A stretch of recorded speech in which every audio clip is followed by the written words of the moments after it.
Hello. So आपण बघितलं होतं मुआ, जे काल आपण आणलं होतं ते कसं होतं ते मी आज काय केले, छान असे वाळवले उन्हामध्ये, तर त्याचा कलर असा झाला. आणि हे मिक्सरमधनं काढले तर ह्याचा असा पावडर झालेला आहे. त्याच्यामध्ये मी गूळ पावडर असते ते थोडीशी घातले आणि आता त्याच्यामध्ये हे इतकेशे ड्रायफ्रूट्स मी घालणार आहे किसून, आणि ह्याचं मी बनवते आहे लाडू. बघूयात आपण लाडू कसे बनतात. सो हे असे किसून मी याच्यामध्ये घेतली आहे. काजू, बदाम, अक्रोड आणि बेदाणे घातले, वेलची घातली आहे. आता हे आपण त्याचा गोळा तयार करूया.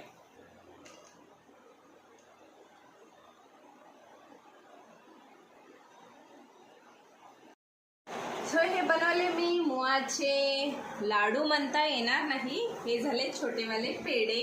म्हणजे मी चित्र काढायला गेले घोड्याचा आणि गाढवाचं चित्र निघालं ना, तसं झालंय. पण टेस्ट मात्र एकदम मस्त झाली आहे. जसं की आपण खजूरचे लाडू खातो किंवा खारीकचे ना, सेम तसेवाले झाले. आणि मला वाटतं हे खूप हेल्दी आहेत. आपण नक्की हे ट्राय केलं पाहिजे. मी तर परत हे लाडू ट्राय करणार आहे. सो मी ह्याची टेस्ट ऑलरेडी केली आहे, पण तुमच्यासाठी पेढे एकदम मस्त. आणि ड्रायफ्रूट्स घातल्यावर तरी मस्त रॉकॉन. थँक्यू. सो आपण पाहिलं मुआचे लाडू. तुम्हाला हे लाडू कसे वाटले हे मला नक्की सांगा. लाईक करा, कमेंट करा आणि सबस्क्रिप्शन करा. मी नवीन नवीन गोष्टी घेऊन येते तुमच्यासाठी.